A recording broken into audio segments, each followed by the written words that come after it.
Hello friends. आज हम लोग बात करेंगे ईएमआरएस में जो फ़ेज़ 2 वैकेंसीज़ आने को है उसके रिगार्डिंग बात करेंगे। लगभग 13,000 प्लस वैकेंसीज़ फ़ेज़ 2 में आपको देखने को मिलेंगी, टीचिंग और नॉन टीचिंग मिला के। तो ये देखिए, क्वेश्चन पूछा गया था 23/7/2025 को, ठीक है, जिसमें फैकल्टी इन ईएमआरएस के बारे में पूछा गया। और ये एक अनस्टेयर्ड क्वेश्चन था। अनस्टेयर्ड क्वेश्चन मतलब क्या होता है कि आपको रिटन रिप्लाई देना होता है।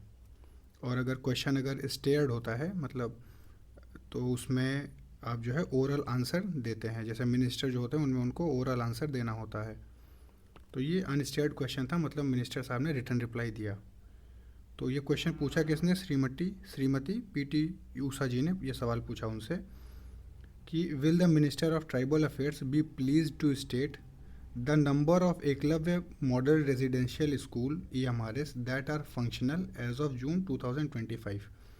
तो नंबर ऑफ EMRS, कितने फंक्शनल EMRS हैं जून 2025 तक, उसके बारे में उन्होंने सवाल पूछा, पहला।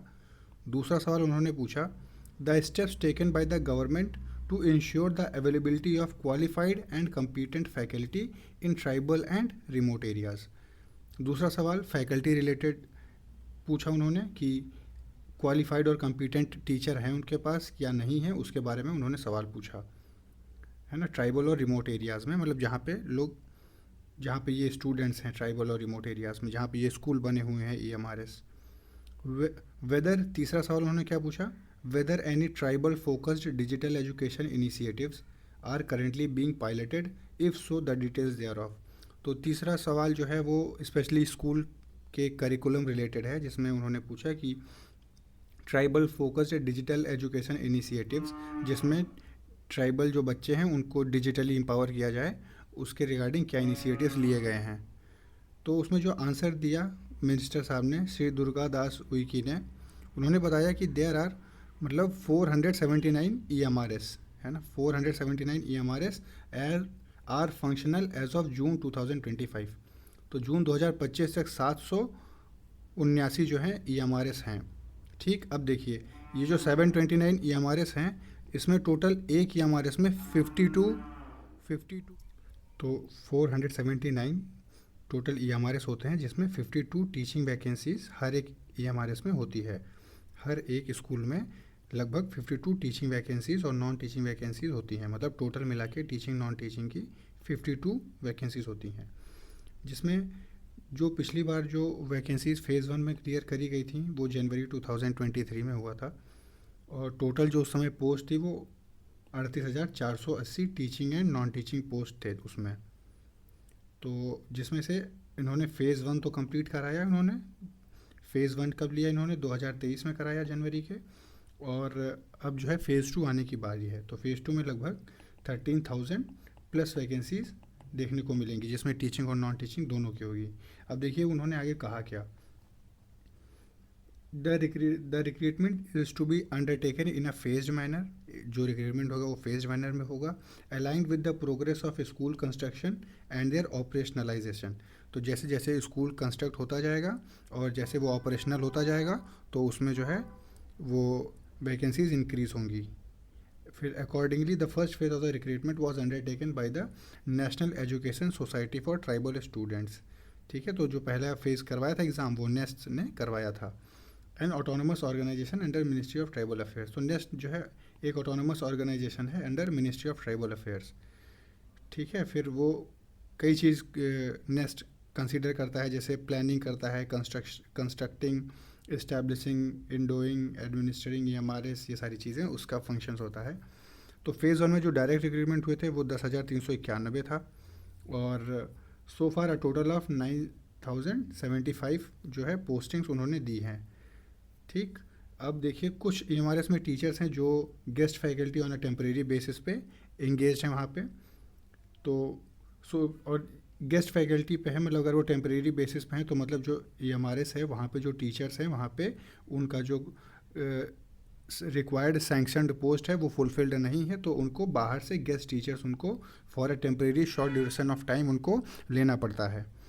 तो जैसे अब टेम्परेरी बेसिस पे तो टीचर हो गया। देखिए सी वाला पॉइंट देखिए, इसमें क्या कहते हैं कि ट्राइबल स्टूडेंट्स अब वो डिजिटली, मतलब स्कूल कैसा कैसा रहेगा उसके बारे में बात किया है यहाँ पे, कि tribal students with access to digital and skill based education. तो जो बच्चे होंगे उनको डिजिटली और स्किल बेस्ड एजुकेशन दिया जाएगा।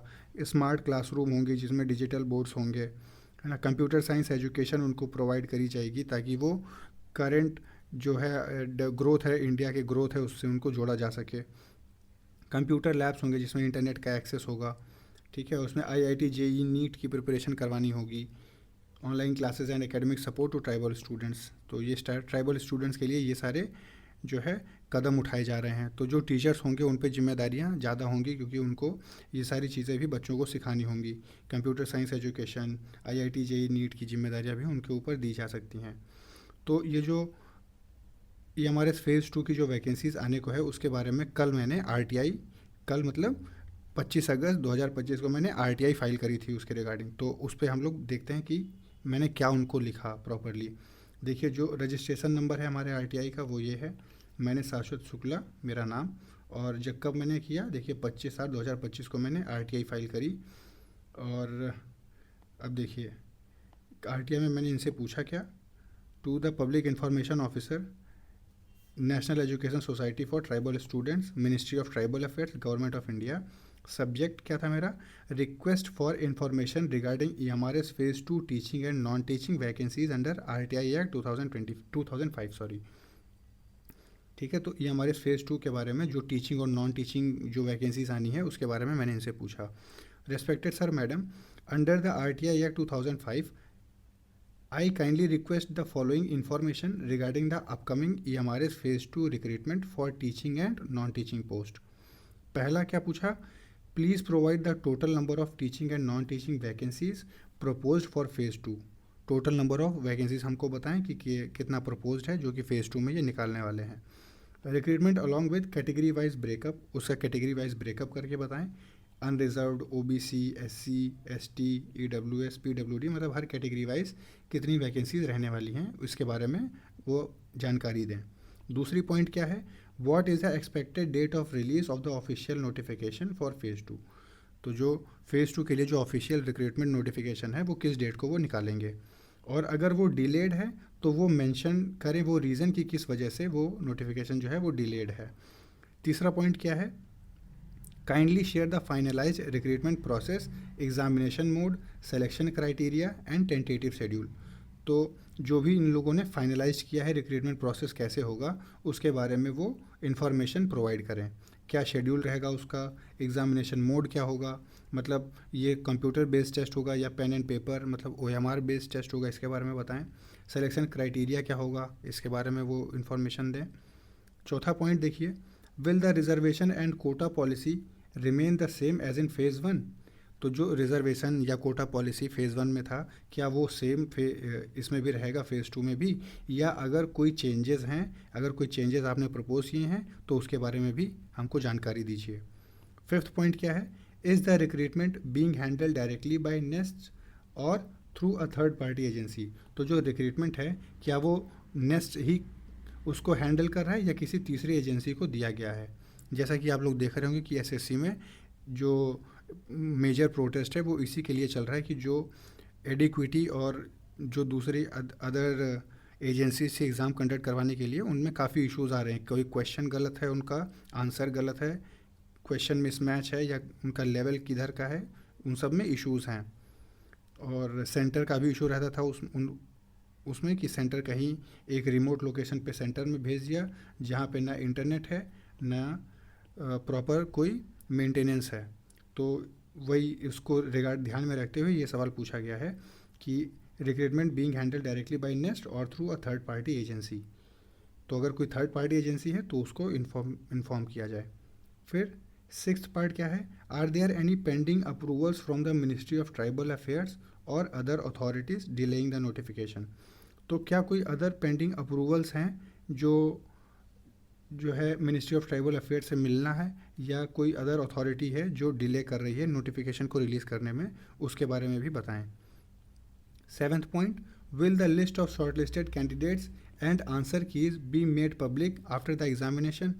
तो क्या जो शॉर्टलिस्टेड कैंडिडेट्स हैं और उनके आंसर की जो होगी एग्ज़ाम की, क्या वो पब्लिक करी जाएगी एग्ज़ाम होने के बाद, इसके बारे में बताइए। क्योंकि अभी हम लोग देख रहे हैं नवोदय विद्यालय समिति में लैब अटेंडेंट, जेएसए और एमटीएस के रिगार्डिंग कोई भी इन्फॉर्मेशन, ना ही आंसर की पब्लिश करी गई है और ना ही रिजल्ट के बारे में कोई इन्फॉर्मेशन दे रहे हैं। तो इसको ध्यान में रखते हुए पॉइंट नंबर 7 मैंने प्लेस किया है कि will the list of short listed candidates and answer keys be made public after the examination. क्या एग्जामिनेशन लेने के बाद आप उसको पब्लिक करेंगे या नहीं करेंगे?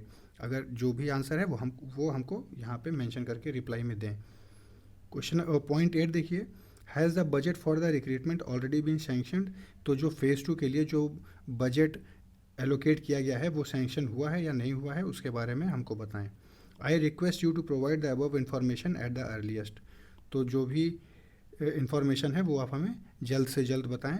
और ये देखिए, एप्लीकेंट ने मेरा नाम और मेरा ईमेल आईडी और ये डेट, इस डेट को मैंने कल ही उनसे ये क्वेश्चन मैंने फ्रेम किया है। तो फ़ेज़ 2 जो है, आप उम्मीद करिए कि नवंबर से दिसंबर में आपको फ़ेज़ 2 के रिक्रूटमेंट नोटिफिकेशन देखने को मिलेगा। और ज़्यादा देर नहीं लेंगे ये लोग एग्ज़ामिनेशन कंडक्ट करवाने में, क्योंकि जो भी टीचर्स हैं वो गेस्ट फैकल्टीज़ हैं। तो मान के चलिए कि नेक्स्ट एकेडमिक ईयर जो होगा उनमें इनको जो नए टीचर्स हैं वो रिक्रूट करके उनको स्कूल में भेजने ही होंगे, टीचिंग और नॉन टीचिंग स्टाफ दोनों का। तो आप ये मान के चलिए कि नवंबर दिसंबर में आपको मिल जाएगा, और जो मार्च अप्रैल तक ये पूरा प्रोसीजर जो है कंप्लीट करवा लेंगे। तो आप जो है अपना जो नोट्स है वो आप अपना एनसीईआरटी वगैरह रिवाइज़ करते रहिए और प्रिपरेशन अपनी स्ट्रॉन्ग करते रहिए। प्रिपरेशन आपकी कमज़ोर नहीं पड़नी चाहिए, क्योंकि जब नोटिफिकेशन आ जाएगा तब आप प्रिपरेशन करने बैठेंगे तो शायद आपको समय ज़्यादा लगे। और क्योंकि लोग जो हैं वो अभी से प्रिपेयर कर रहे हैं, अपने आप को स्ट्रांग बना रहे हैं, तो आप भी अपने नोट्स को रिवाइज़ करते रहिए और लगातार पढ़ते रहिए। और आपका जो भी सोचना है, ओपिनियन है इसके बारे में, वो आप हमें कमेंट सेक्शन में लिख के बताइए। और जो भी आपके डाउट्स हैं वो भी आप लिख के बताइए, वो भी RTI के माध्यम से उनको पूछा जाएगा। ठीक है, तो thank you very much for watching this video. अगर ठीक लगा हो तो प्लीज़ लाइक और सब्सक्राइब ज़रूर कर दीजिएगा। ऐसी इन्फॉर्मेशन आपको मिलती रहेगी। Thank you.